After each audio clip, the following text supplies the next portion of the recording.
기독교 신앙은 회개에서 시작합니다. 그래서 회개의 신앙 이렇게 말하기도 합니다. 회개라는 말을 우리가 너무 잘 알고 있기 때문에 때로는 좀 지겨울 때도 들어 있습니다. 내게 회개할 게 그리 많은가 그런 노파심이 생기는 거죠. 회개라는 말은 돌이킨다는 말입니다. 대부분 돌이킨다는 말이 가던 길을 돌아온다, 돌이킨다 그런 뜻입니다. 이것을 신앙에 적용하면 지금까지 믿던 것에서 돌아서는 것이 회개가 됩니다. 아주 간단한 예가 되지요. 절집에 다니다가 교회로 나왔다. 이게 간단한 회개의 뜻이 되는 것이죠. 이게 신앙에 적용된 것입니다. 예수를 믿고 난 뒤에 구원을 받았다. 그렇게 표현을 하고 구원받은 성도가 예수 믿기 전과 예수 믿고 난 뒤에 얼마나 달라졌느냐 이거를 스스로에게 질문해 보면 사실 딱히 달라진 게 별로 없어요. 식사하는 버릇, 잘 먹거나 좋아하는 음식도 바뀌지 않아요. 그저 하나님을 몰랐다가 하나님을 알고 또 하나님을 알아가려고 하는 이 내용이 우리에게 마음에 다가오는 것이지요. 그러니 회개하라 하는 말 혹은 회개했다 하는 말은 지금까지 알던 것에서 새로운 것을 배우거나 새로운 것을 깨달아서 돌아서게 될 때 이것 또한 회개가 되는 것입니다. 이제까지 몰랐던 것을 배우고 이제까지 깨닫지 못한 것을 깨닫게 되었을 때 이게 회개가 되는 것입니다. 그러니 회개하라 하는 말은 깨달으라 라는 말도 되고요, 공부해라 하는 말도 되는 거예요. 지금까지 살아온 습관이 있습니다. 그 습관을 버리고 새로운 것을 받아들여 새로운 습관을 만들게 되면 이것 또한 회개입니다.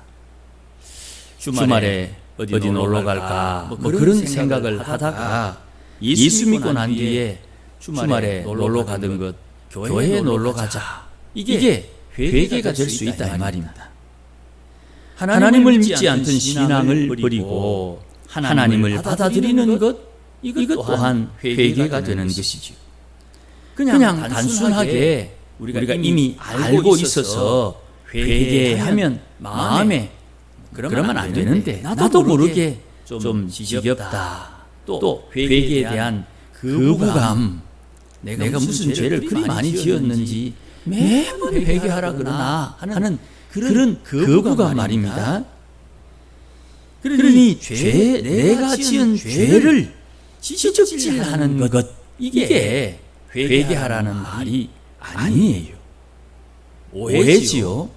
늘 듣다 보니까 이게 내가 도덕적으로 윤리적으로 잘못한 것에 대한 회개, 돌이킴 이렇게만 생각했으니까 거기에 맞추어서 내가 지은 죄가 많나 그렇게 생각하는 것이에요. 사실은 그것이 아니에요.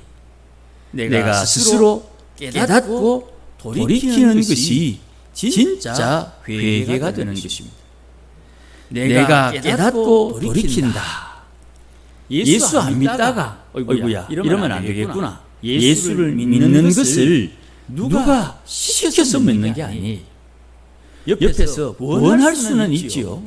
그런데 시킨다는 말은 니 그래 안 하면 안 돼, 너 가만 안 둔다, 이런 협박이나 강압적인 것 때문에 예수를 믿게 되면 안 죽으려고 믿는 척은 하지만 속은 늘 믿지 않는 모습과 별반 다르지 않아요.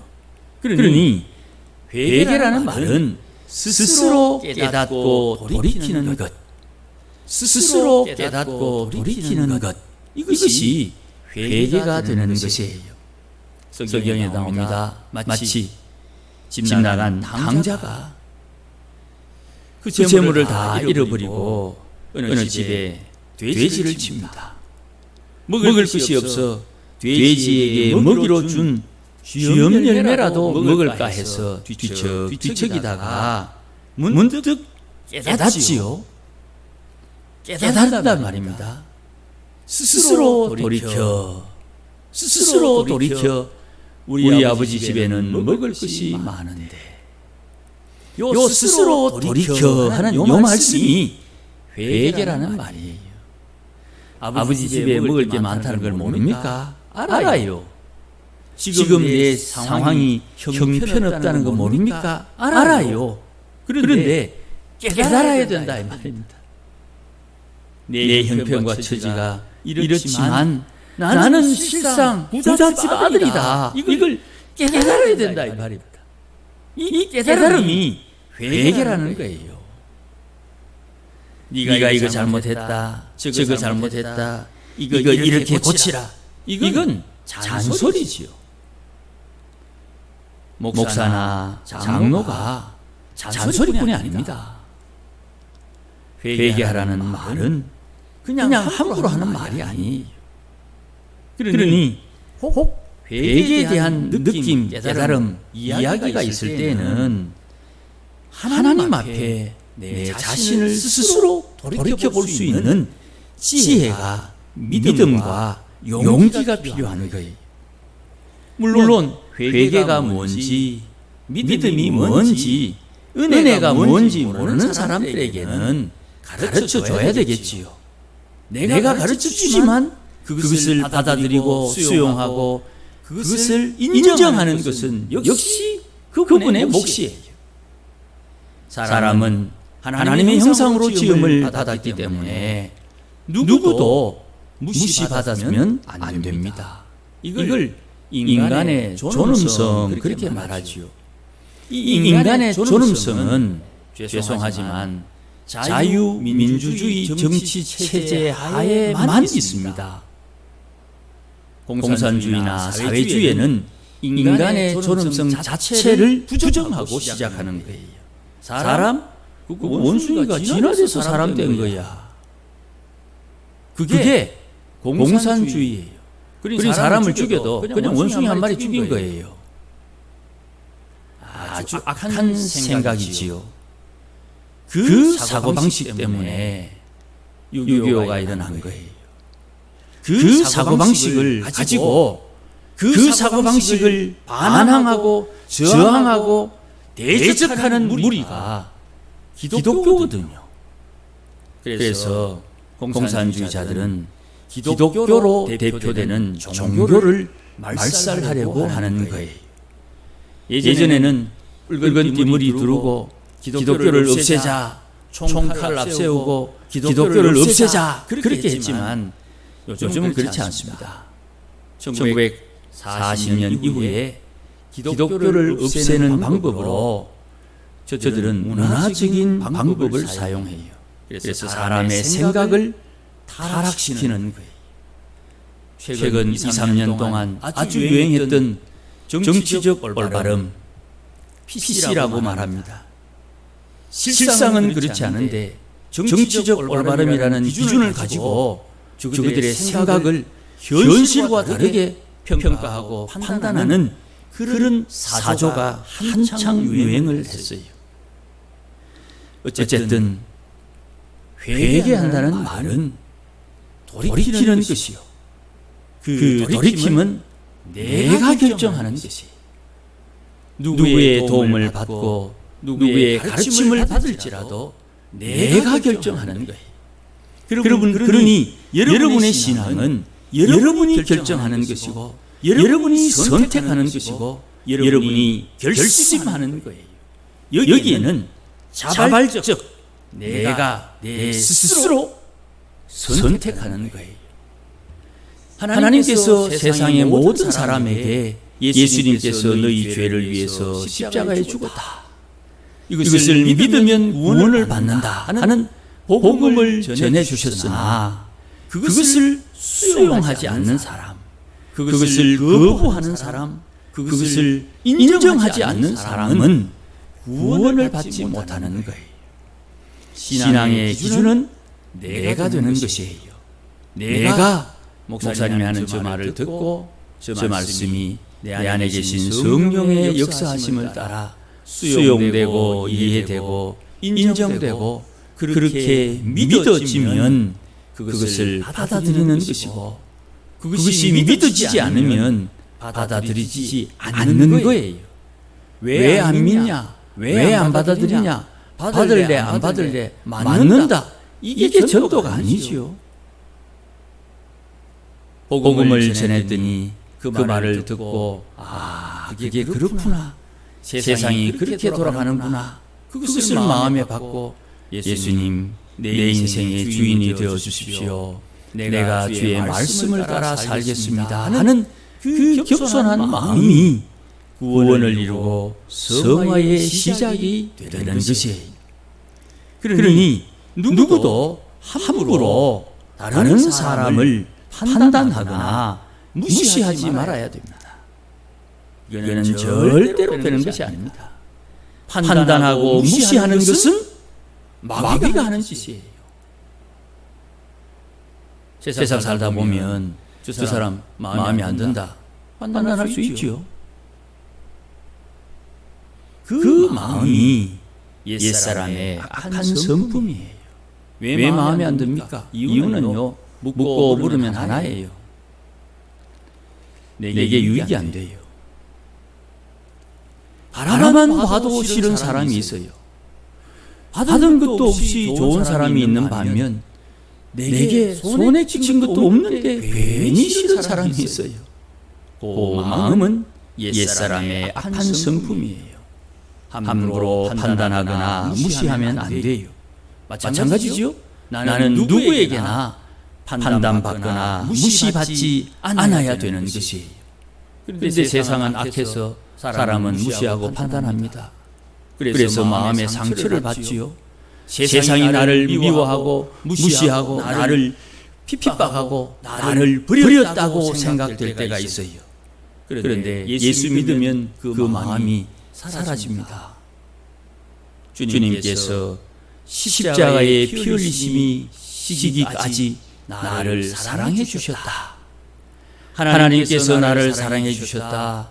하나님께서 내게 은혜를 주셨다 하는 그것이 세상은 나를 버려도 하나님은 나를 버리지 않았다 하는 믿음으로 다가올 때 하나님 앞에 은혜를 잊게 되는 거예요. 여러분, 남을 판단할 권세를 하나님께서 사람에게 주신 적이 없어요. 저 사람 왜 저러나, 저 사람 왜 이럴까, 저러면 안 되는데, 그런 마음이 들 수는 있지만 그렇게 평가하는 것은 하나님 앞에 흠을 진다는 것을 기억해야 되는 거예요. 그러니 회개하라 하는 말은요, 여러분의 자존심, 나의 자존심을 상하게 하는 말이 아니어야 되는 것입니다. 회개하라는 말을 듣고 자존심이 상하면 안 되는 거예요. 회개하라는 말은 여러분을 무시하는 말이 아니에요. 회개하라는 말, 그 말에 나의 어리석음을 드러내면 안 돼요. 깨달아야 할 기회를 주는 것입니다. 하나님 앞에 돌이킴으로 하나님 앞에 은혜를 입을 수 있는 기회를 한 번 더 제공받는 거예요. 어떻게 보면 회개하라는 말을 들을 때에 내게 숨겨져 있던 내가 좀 억누르고 무시했던 나의 열등감이 솟아날 수가 있어요. 회개하라는 말은 사람이 해도 하나님에게 하는 말로 들을 수 있어야 돼요. 그 사람 그도 회개할 거 많거든요. 회개하라고 말하는 목사도 회개할 게 많아요. 목사가 회개하라 하면서 자기는 회개할 것 없는 줄로 착각하면 하나님께서 그를 심판하실 거예요. 그러니 깨달아야 됩니다. 깨달아야 됩니다. 누군가에게 회개하라 할 때 나도 회개할 것이 있음을 알고 회개하라는 말을 해야 되는 거예요. 그것은 하나님의 성령께서 날마다 우리에게 깨우쳐주는 것이고, 누구를 정죄하려고, 누구를 해코지하려고 하는 꼼수는 하나님 앞에 반드시 늘 추임을 당합니다. 기억하소서 사랑으로 회개하라 하는 말이 되어야 되는 거예요. 오늘 본문의 세례 요한의 회개는 예수님을 영접하기 전에 준비하는 일이라고 말씀하세요. 오늘 본문 말씀에 광야에 외치는 자의 소리가 있는데 너희는 주의 길을 준비하라. 주님 오시니 준비하라. 뭘 준비할까요? 회개하라. 천국이 가까이 왔다. 천국에 들어가는 문이 되신 하나님의 아들 예수가 그리스도로 너희 앞에 다가올 때 너희는 그분을 맞이하기 위해서 회개하라. 깨달으라 이 말입니다. 돌이키라, 깨달으라 이 말이에요. 세례 요한은 이 일을 하고 이 일을 다 한 뒤에 그는 하나님 앞에 부름을 받습니다. 회개하라는 말은 우리의 자존심을 상하게 하는 말이 아니, 하나님의 준비하신 은혜와 복을 받을 준비하라 이 말이에요. 예수님의 등장을 앞두고 하나님은 세례 요한을 이미 준비해 주셨고, 하나님께서 준비하신 세례 요한이 성도들이 주님을 맞이할 수 있도록 준비하게 하는 거예요. 그러니 회개하라는 세례 요한의 말은 선지자의 말과 같이 광야의 소리가 되는 것입니다. 들판을 지나다가 바람이 불어서 벼이삭이 스스로 이렇게 스치면 소리가 나지요. 그 소리에 무슨 의미가 있겠습니까? 그러나 그 소리를 들으면 벼가 수수 때가 점점 다가오는구나 하는 느낌도 가질 수 있고, 또 낭만적으로 참 평화로운 시골 마을의 전경이다 이렇게 느낄 수도 있겠지요. 마을 입구에 솔삼거리를 지나는데 바람이 불어 소나무가 흔들리고 바람 소리가 날 때 그 소리를 보고 바람이 부는구나, 참 시원한 느낌이 든다, 이런 이야기를 할 수 있겠으나 거기에 주식값이 올랐다, 거기에 정치가 잘 된다, 그런 의미는 전혀 없지요. 이런 소리와 같은 세례 요한이 전하는 말씀이 나보다 내 뒤에 오시는 분이 더 능력 있는 분이다 하는 이야기를 세례 요한이 하는 거예요. 나는 물론 너희에게 세례를 주지만 내 뒤에 오시는 능력 있는 분은 성령과 불로 세례를 주실 것이고, 그분을 만나기 위해서 준비해야 된다. 어떻게 준비할까요? 회개해라, 돌이키라, 그렇게 이야기하는 거예요. 내 뒤에 오는 분은 천국의 주인이요, 천국에 들어가려고 들어가지 못하게 하는 평가하는 심판자다. 그분이 내 뒤에 오실 것인데, 잠시 뒤에 오실 것인데, 그분을 만나려면 회개하라, 돌이켜라, 깨달아라, 그렇게 말씀하는 거예요. 그러니 이 말씀은 우리에게 옛날에 느끼던 그런 감정 말입니다. 회개할 게 또 뭐 남았나, 이런 마음을 우리에게 요구하는 게 아니에요. 가만히 보니까 신약과 구약 사이에 약 400년 정도 시간이 있습니다. 그 당시에 선지자가 귀하던 시절이니까 세례 요한의 형색과 몰골을 보고 이 사람 뭔가 신비하고 뭔가 가지고 있는 것이 있는 것처럼 보이니까 세례 요한에게 사람들이 몰려듭니다.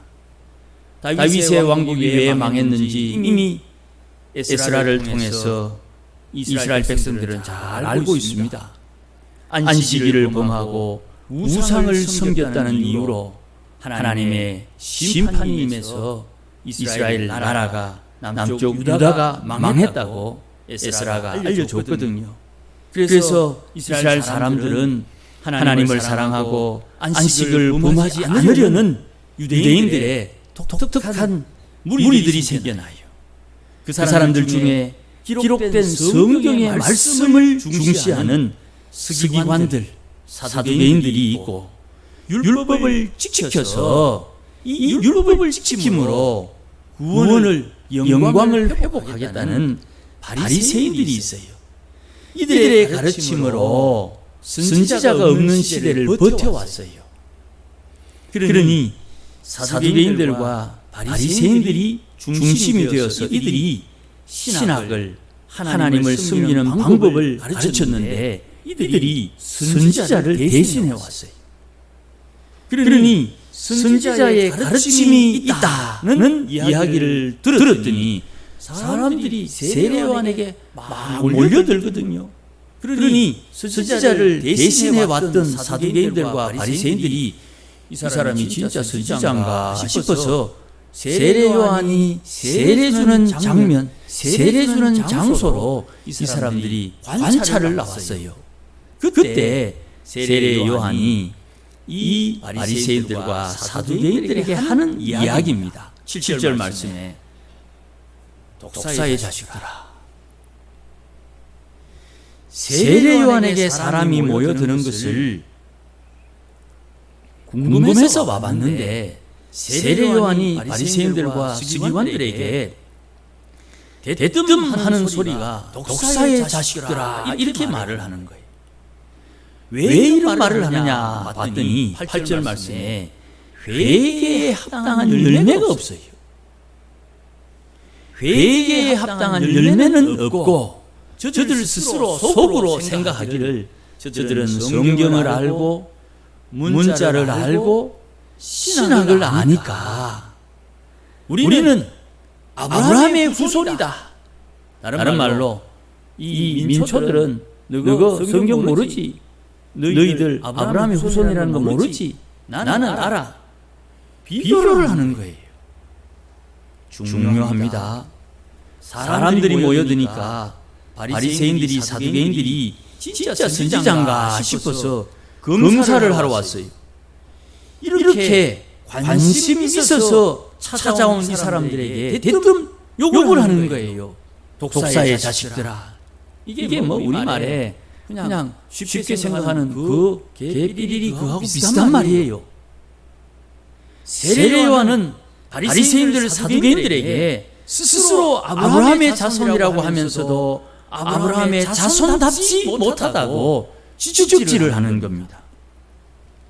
이 사람들이요, 다른 사람이 나를 어떻게 평가할까? 여기에 관심이 있어요. 내가 기도할 때도 거룩한 모습을 가지고 기도하는 모습을 보고 저 사람들이 저분 참 거룩해 보인다, 참 거룩한 것 같다 하는 그 평가를 듣고 싶어 하는 거예요. 다른 사람에게 거룩하다는 평가를 받을 행동을 합니다. 그러면서 속으로는 나는 아브라함의 자손이다. 가만히 보면 우리 다 이래 살잖아요. 이게 뭐 잘못된 것입니까? 다른 사람이 나를 볼 때 그분 참 목사답다, 그분 참 신앙 있는 장로님답다, 저 정도는 돼야 권사님이지 하는 평가 다 받고 싶어 하잖아요. 그래서 거기에 걸맞는 행동 하지 않습니까? 그런데 말입니다, 다른 사람에게 거룩하다고 평가받으려는 그 다른 사람이 누구냐 하면 하나님의 백성이에요. 이 바리새인들과 서기관들이 나를 거룩하다고 말해주는 그 사람이 이방인이 아니고 하나님의 백성이에요. 하나님의 백성에게 저분 보니까 나보다 더 거룩하다는 평가를 받고 싶은 그것이 죄라는 것은 꿈에도 생각을 못하는 거예요. 비가 올 때 집사님 밭에는 오고 불신자의 밭에는 비가 안 옵니까? 공평하신 하나님께서 누구에게 골고루 햇빛을 비추어 주시는 것 우리가 다 알고 있어요. 회개에 합당한 열매는 회개를 한 이는 누구나 다 거기에 맞는 열매를 맺게 되어 있는 거예요. 오해하지 맙시다. 깨달음이 많은 회개를 많이 한 사람은 많은 열매를 맺는 거예요. 깨달음이 적거나 아는 바가 적거나 모르는 것이 많으면 회개의 열매가 합당한 열매가 적을 거예요. 우리가 하나님 앞에 설 때에 하나님께서 우리에게 알려주시는 많은 것들이 있어요. 우리가 지난 세월 동안 신앙생활 30년, 50년 해왔는데 얼마나 많은 설교를 들었겠어요? 얼마나 많이 하나님 앞에 기도했겠습니까? 그 기도할 때마다 하나님께서 성령을 통해서 깨달음을 주시고 은혜를 주시고 하나님의 말씀을 배우고 말씀을 가르침 받았어요. 그 말씀들을 내 마음에 차곡차곡 새기고 담으면서 깨달은 것이 많아요. 그 많은 깨달음에 합당한 열매를 맺으며 살아왔다 이 말입니다. 합당한 열매를 맺을 수 있는 방법을 이 세례 요한은 말하기를 좋은 나무가 되라 그래요. 좋은 열매를 맺지 아니하는 나무마다 좋은 열매를 맺는 나무가 되면 되는 거예요. 때가 되면 자두나무에 자두가 열리고요. 때가 되면 감나무에 감이 열리는 거예요. 그것은 감나무기 때문에 감이 열리는 거지요. 좋은 나무가 되면 자연스럽게 좋은 열매가 맺히는 거예요. 그러니 우리가 회개하는 목적이 어디에 있습니까? 뚜렷한 거예요. 내가 깨달아야 되는 이유, 내가 말씀을 배우는 이유, 내가 말씀을 깨우치는 이유는 좋은 열매를 맺는 좋은 나무가 되기 위한 거예요. 사랑하는 여러분, 하나님께서 오늘도 우리에게 은혜를 주십니다. 좋은 나무를 맺는 좋은 열매를 맺는 나무가 되라. 어떻게 그런 나무가 될 수 있습니까? 회개하라. 내가 뭐 지은 죄가 또 남았습니까? 아니, 깨달아라. 돌이켜라. 하나님의 말씀을 배우고 말씀을 따라 살아라. 성령께서 너에게 임재했으니 성령의 충만함을 구하고 성령의 인도함을 따라 살며 성령의 지시하심에 순종하라. 좋은 나무가 되라. 거기에 회개에 합당한 열매, 좋은 열매가 맺히는 것이. 여러분, 주눅들 일 없습니다. 어려움이 있지만 그 어려움 속에 하나님의 구원이 있는 뜻이에요. 아무쪼록 깨달아서 돌이켜서 회개함으로 하나님이 준비하신 그 은혜와 복을 누리는 우리 모두가 되시기를 주의 이름으로 축원합니다. 기도하십시다. 하나님 아버지 고맙습니다. 인생의 큰 비밀을 다시 한번 깨닫습니다. 돌이키고 배우고 깨달아서 하나님 준비해 주신 새 시대의 새 의무, 새 시대의 새 권리를 잘 이행할 수 있도록 복을 주시옵소서.